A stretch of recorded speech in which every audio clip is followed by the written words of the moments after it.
Hi, magandang araw. Kamusta po kayong lahat? Ang bilis ng araw, no? Parang kailan lang nangalahati na tayo ng Mayo. At eto nga, abalang-abala na ako sa umaga. Ang dami kong ginawa sa labas. Eto nga, itatapon ko na yung basura. Isusort ko ito mamaya paglabas ko.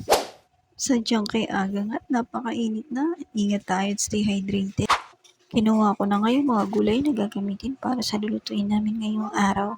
Ang karot, patatas, bell pepper, sibuyas at bawang at ayan nga.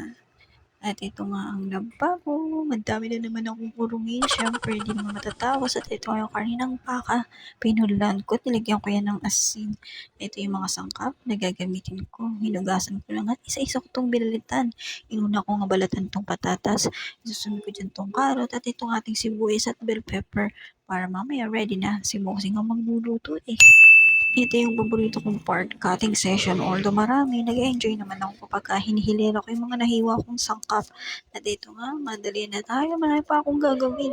Ayan na siya nung ready na, nakat ng lahat. Tapos sa mga yan, at eto nga't magliligpit na tayo ng ating mga kalat at ang ating mga urugin. Ito na siya, na-prepare ko na at magkakasama. Maghuhugas na rin ako niyan after a while. At ito na nga, sunod-sunod na tayo sa ating mga gawain.